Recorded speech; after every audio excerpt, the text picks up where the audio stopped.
তৃণমূলকে সরাতে বিজেপির সঙ্গে সমঝোতা, বিজেপির সঙ্গে জোটেও রাজি হুমায়ুন কবির। প্রথম পজিশনে যে থাকবে তার সঙ্গে থাকবো। প্রথম পজিশনে বিজেপি থাকলেও সমস্যা নেই, নির্ণায়ক শক্তি হবে জনতা উন্নয়ন পার্টি, মন্তব্য ভরতপুরের বিধায়ক হুমায়ুন কবিরের।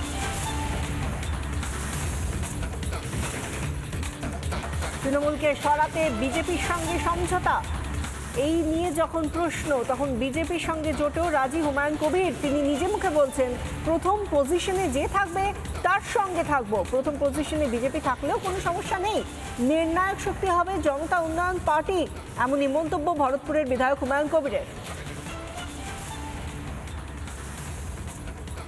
হুমায়ুন দা, নতুন পার্টি তো খুললেন, নতুন বছর স্ট্র্যাটেজি কি? 31শে জানুয়ারির মধ্যে ব্রিগেডের সভা করব, হয়তো সেটা 2-4 দিন আগে পিছু হতে পারে।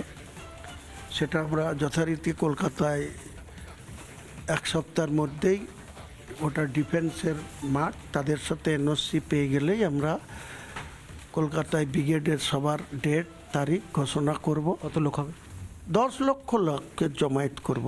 আমাদের সুযোগ দিতে বলবো, আমাদের সঙ্গে যারা জোট সঙ্গী থাকবে তারাও সেই ব্রিগেডের মাঠে থাকবে। জোটের কথাটা কি সেই ব্রিগেডের সভা থেকেই বলবেন? নিশ্চয়ই জোট তার মানে আপনি করছেন ভোটের? নিশ্চয়ই করব, না করার কি আছে। কাদের সঙ্গে করবেন কিছু স্থির? তার সাথে করব, এখন আপনাকে কেন বলবো? আপনি বলেছিলেন যে জেওপি পার্টি নির্ণায়ক শক্তি হিসেবে কাজ করবে। বললাম তো কি বলেছি, এখনও তা বলছি। এমনও হতে পারে যে জেপি জনতা উন্নয়ন পার্টি সরকার করতে পারে, কেউ আমাকে সাপোর্ট করতে বাধ্য হতে পারে। কি বলছেন আপনি? রাজনীতিতে সব হতে পারে, অপেক্ষা করুন না। মানে প্রথম পজিশনে যে থাকবে তার সঙ্গেই? নিশ্চয়ই, যে প্রথম পজিশনে থাকবে তার সঙ্গেই আলোচনা করব। বিরোধীতে থাকবো না, তাকে সাপোর্ট নেব। সাপোর্ট দিলে কি কন্ডিশনে থাকবে? যদি বিজেপি থাকে প্রথম পজিশনে? কোনো বাধা নাই ভাই, এসব প্রশ্ন অপ্রাসঙ্গিক প্রশ্ন বলার কোনো দরকার নেই।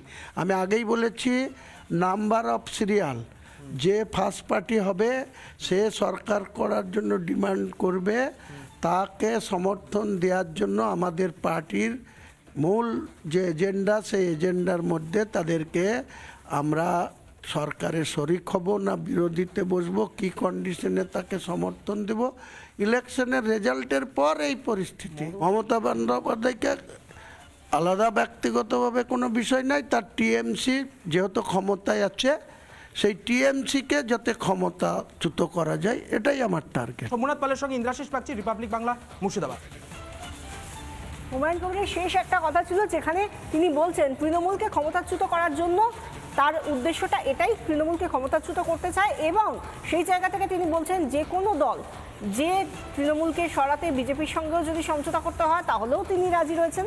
এমনকি তিনি বলছেন প্রথম পজিশনে যে থাকবে তার সঙ্গেই থাকবো। প্রথম পজিশনে যদি বিজেপি থাকে তাহলেও কোনো সমস্যা নেই।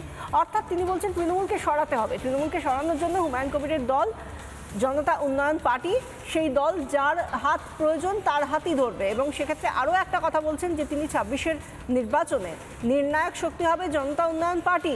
যেই সরকার গড়ার পথে থাক না কেন, তার দলের হাত না ধরলে সরকার করতে পারবে না, যেমনটা তিনি আগে বলেছিলেন। এবারেও তিনি একই কথা বলছেন, তার অবস্থানে তিনি অনড় থাকছেন।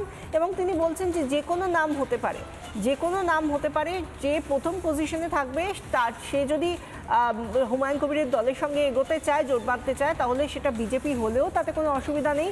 তৃণমূলকে ক্ষমতাচ্যুত করার জন্য হুমায়ুন কবির দরকার হলে বিজেপির সঙ্গেও সমঝোতায় যেতে পারে।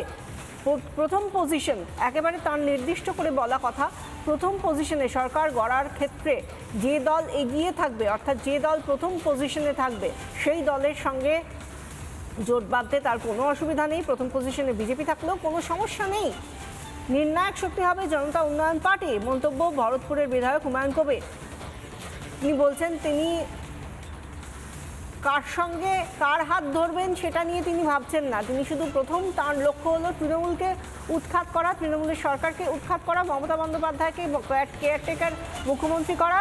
এবং সেই সঙ্গে তিনি বলছেন যদি সরকার গড়ার ক্ষেত্রে প্রথম পজিশনের দল হিসেবে বিজেপি থাকে তাহলেও তার কোনো সমস্যা নেই, সেই দলের সঙ্গেও তার দল হাত ধরবে এবং সেক্ষেত্রে নির্ণায়ক শক্তি তারাই হবেন, এমনই বলছেন হুমায়ুন কবির।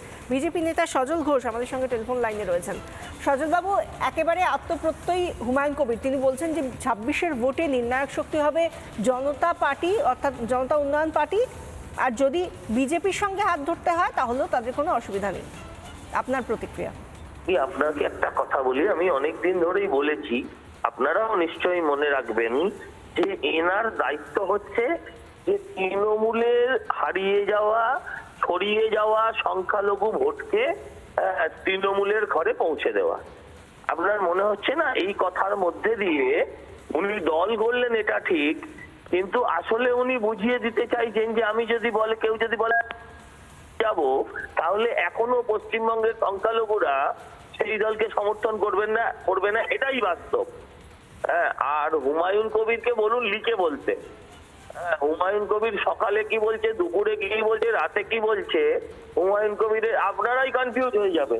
উনি নিজেই বলেছেন কয়েকদিন আগে যে আমি 2-3টে সিট নিয়ে আমি আবার ফিরে যাব, জামাই আদরে ওই দলে ঢুকে পড়বো। তো কোন দলে ঢুকবে, কোন গর্তে যাবে, এটা তো এখন বোঝাই মুশকিল হয়ে যাচ্ছে, তাই না? তো আমার মনে হয় হুমায়ুন কবির যা বলবে এবার লিখিত বিবৃতি জারি করতে বলবো। লিখিত বিবৃতি ছাড়া হুমায়ুন কবিরের কোনো কথা আমরা গ্রাহ্য করব না, নাম্বার 1। নাম্বার 2 হচ্ছে, দুদিন আগে বলেছেন আমি যারা নির্বাচিত হবেন তাদের সঙ্গে আলোচনা করব।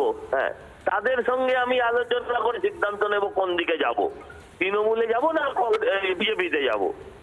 সেই লোকটা আজকে বলছে বিজেপি হলেও আপত্তি নেই। এইসব হয়তো ভাট কথা, এসব ভাটের কথা। আমরা উপমুখ্যমন্ত্রী নিশ্চয়ই কোনো ওই মুসলিম সংগঠনের প্রধান বলে কাউকে করব না, এটা আপনিও জানেন, হুমায়ুন কবিরও জানে।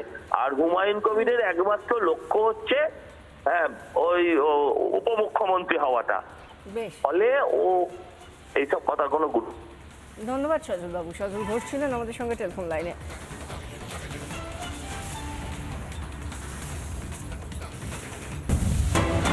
নানা ধরনের কন্টেন্ট দেখার জন্য লাইক করুন, শেয়ার করুন আমাদের ফেসবুক পেজ, সাবস্ক্রাইব করুন আমাদের ইউটিউব চ্যানেল। পাশাপাশি অন্যান্য ব্রেকিং নিউজের জন্য অবশ্যই চোখ রাখুন রিপাবলিক বাংলায়।